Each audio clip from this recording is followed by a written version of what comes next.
Hello, ಈ ವಿಡಿಯೋದಲ್ಲಿ ನೀವು ನೋಡ್ತಿದ್ದೀರಲ್ಲ, ಇದು ಫುಟ್ ರೋಲಿಂಗ್ ನಾವು ಮಾಡೋದ್ರಿಂದ ನಮ್ಮ ಲೆಗ್ಗೆ ಚೆನ್ನಾಗಿ ಬ್ಲಡ್ ಸರ್ಕ್ಯುಲೇಷನ್ ಆಗುತ್ತೆ.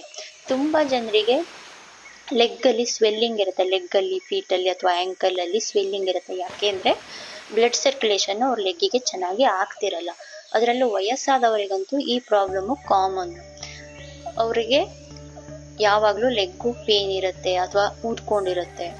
ಸೊ ಎವ್ರಿ ಡೇ ನಾವು ಫುಟ್ ರೋಲಿಂಗ್ ಮಾಡ್ಕೊಳ್ಳೋದ್ರಿಂದ ಇದನ್ನು ಕಡಿಮೆ ಮಾಡ್ಕೊಬೋದು.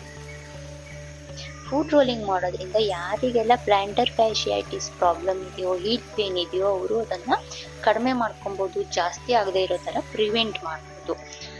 ನಾವು ಫುಟ್ ರೋಲಿಂಗ್ ಮಾಡಬೇಕಿದ್ರೆ ನಮ್ಮ ಎಲ್ಲ ಅಕ್ಯುಪ್ರೆಷರ್ ಪಾಯಿಂಟ್ಗಳು ಸ್ಟಿಮ್ಯುಲೇಟ್ ಆಗೋದ್ರಿಂದ ನಮ್ಮ ನರ್ವ್ ಸಿಸ್ಟಮು ತುಂಬ ಚೆನ್ನಾಗಿ ವರ್ಕ್ ಮಾಡುತ್ತೆ. ನಮ್ಮ ನರ್ವ್ ಸಿಸ್ಟಮು ಚೆನ್ನಾಗಿ ವರ್ಕ್ ಆಗಿ ನಮ್ಮನ್ನು ಕಾಮ್ ಆ್ಯಂಡ್ ಕೂಲ್ ಆಗಿ ಇಡೋಕ್ಕೆ ಹೆಲ್ಪ್ ಮಾಡುತ್ತೆ. ಅಂದರೆ ನಮಗೆ ತುಂಬ ಸ್ಟ್ರೆಸ್ ಆಗ್ತಾ ಇದೆ ಅಂದರೆ ನಾವು ಫುಟ್ ರೋಲಿಂಗ್ ಮಾಡೋದ್ರಿಂದ ಸ್ಟ್ರೆಸ್ಸನ್ನು ಕಡಿಮೆ ಮಾಡ್ಕೊಬೋದು. ಮತ್ತು ನಮ್ಮ ಬ್ಲಡ್ ಪ್ರೆಷರನ್ನು ಬ್ಯಾಲೆನ್ಸ್ ಆಗಿ ಇಟ್ಕೊಳ್ಳೋಕ್ಕೆ ಇದು ಹೆಲ್ಪ್ ಮಾಡುತ್ತೆ. ಯಾರಿಗೆಲ್ಲ ಬ್ಲಡ್ ಪ್ರೆಷರು ವೇರಿ ಆಗ್ತಿದೆ ಅವರು ಫುಟ್ ರೋಲಿಂಗ್ ಮಾಡ್ಕೊಳ್ಳೋದ್ರಿಂದ ಅದನ್ನು ಬ್ಯಾಲೆನ್ಸ್ ಆಗಿ ಇಟ್ಕೊಬೋದು. ಮತ್ತು ನಾವು ಫುಟ್ ರೋಲಿಂಗ್ ಮಾಡಿದಾಗ ತುಂಬ ಚೆನ್ನಾಗಿ ಆಕ್ಸಿಜನ್ ಸಪ್ಲೈ ನಮ್ಮ ಬಾಡಿಲಿ ಆಗೋದ್ರಿಂದ ಬ್ಲಡ್ ಸರ್ಕ್ಯುಲೇಷನ್ನು ತುಂಬ ಚೆನ್ನಾಗಿ ನಡೆಯುತ್ತೆ. ಬ್ಲಡ್ ಸರ್ಕ್ಯುಲೇಷನ್ನು ತುಂಬ ಚೆನ್ನಾಗಿ ನಡೆಯೋದ್ರಿಂದ ನಮ್ಮ ಬಾಡಿಲಿ ಏನಾದರೂ ಡ್ಯಾಮೇಜ್ ಟಿಶ್ಯೂಸ್ ಇದ್ದರೆ ಅಥವಾ ಏನೋ ಚಿಕ್ಕ ಪುಟ್ಟ ಪ್ರಾಬ್ಲಮ್ ಇದೆ ಅಂದರೆ ಅದು ತನ್ನಿಂತಾನೇ ಹೀಲ್ ಆಗೋಕ್ಕೆ ಇದು ಹೆಲ್ಪ್ ಮಾಡುತ್ತೆ. ಎವ್ರಿಡೇ ನಾವು ಫುಟ್ ರೋಲಿಂಗ್ ಮಾಡ್ಕೊಳ್ಳೋದ್ರಿಂದ ಏನೋ ಚಿಕ್ಕ ಪುಟ್ಟ ಪ್ರಾಬ್ಲಮ್ಗಳಿದ್ರೆ ಅದು ನಮ್ಮ ಗಮನಕ್ಕೆ ಬರದೇನೆ ಇದು ತನ್ನಿಂತಾನೇ ಹೀಲ್ ಆಗೋಕ್ಕೆ ಹೆಲ್ಪ್ ಮಾಡುತ್ತೆ.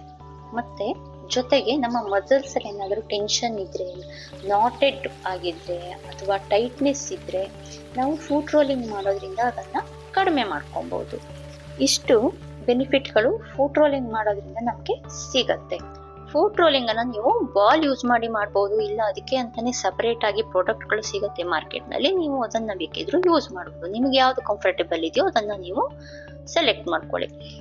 ಒಂದು ಕಡೆ ಚೇರಲ್ಲಿ ಆರಾಮಾಗಿ ಕೂತ್ಕೊಂಡು, ಚೇರ್ನಲ್ಲಿ ತುಂಬ ಹಿಂದೆ ಕೂತ್ಕೊಬಾರ್ದು, ಸ್ವಲ್ಪ ಮುಂದೆ ಕೂತ್ಕೊಂಡು ಫೀಟ್ ಅಡಿಗಡೆ ಬಾಲನ್ನು ಇಟ್ಕೊಂಡು ಪ್ರೆಷರ್ ಹಾಕಬೇಕು. ಫೀಟ್ ಮೇಲೆ ಸ್ವಲ್ಪ ಪ್ರೆಷರ್ ಹಾಕಿ ಬಾಲನ್ನು ಫ್ರಂಟ್ ಆ್ಯಂಡ್ ಬ್ಯಾಕು ಮೂವ್ ಮಾಡೋದನ್ನು ಅಭ್ಯಾಸ ಮಾಡ್ಕೊಬೇಕು. Slowly front and back move ಮಾಡ್ತಾ ಮಾಡ್ತಾ ಆಮೇಲೆ ನೀವು ಕ್ಲಾಕ್ ವೈಸು ಮತ್ತು ಆ್ಯಂಟಿ ಕ್ಲಾಕ್ ವೈಸನ್ನು ಮೂವ್ ಮಾಡೋದನ್ನು ಅಭ್ಯಾಸ ಮಾಡ್ಕೊಬೇಕು. ನಿಮಗೆ ಕೂತು ಮಾಡಿದವಾಗ ಚೆನ್ನಾಗಿ ಕಂಫರ್ಟೇಬಲ್ ಆಗಿದೆ, ನೀವು ಮಾಡ್ತಿದ್ದೀರಾ ಅಂದರೆ ನಿಂತ್ಕೊಂಡು ಬೇಕಿದ್ರೂ ಮಾಡ್ಬೋದು. ವಾಲ್ ಸಪೋರ್ಟ್ ತೊಗೊಂಡು ನಿಂತ್ಕೊಂಡು ಬೇಕಿದ್ರು ನೀವು ಈ ಮೂಮೆಂಟ್ಗಳನ್ನು ಮಾಡ್ಬೋದು. ನೀವು ಕೂತು ಮಾಡ್ಬೋದು, ನಿಂತ್ಕೊಂಡು ಮಾಡ್ಬೋದು. ಅದು ನಿಮಗೆ ಬಿಟ್ಟಿದ್ದು, ನಿಮ್ಗೆ ಹೆಂಗೆ ಕಂಫರ್ಟೇಬಲ್ ಇದೆಯೋ ಆ ಥರ ನೀವು ಮಾಡ್ಬೋದು. ಒಂದು 5-10 ಮಿನಿಟ್ಸು ನೀವು ಎವ್ರಿ ಡೇ ಇದನ್ನು ಮಾಡೋದ್ರಿಂದ ನಿಮಗೆ ಇಷ್ಟೊಂದು ಬೆನಿಫಿಟ್ಗಳು ಸಿಗತ್ತೆ. ನಿಮಗೆ ಬ್ಯಾಲೆನ್ಸ್ ಮಾಡೋಕ್ಕೆ ಏನು ಪ್ರಾಬ್ಲಮ್ ಇಲ್ಲ, ಆರಾಮಾಗಿ ಬ್ಯಾಲೆನ್ಸ್ ಮಾಡ್ತೀರಾ ಅಂದರೆ ನೀವು ನಿಂತ್ಕೊಂಡು ಈ ಥರ ಮೂಮೆಂಟ್ಸ್ಗಳನ್ನು ಮಾಡ್ಬೋದು.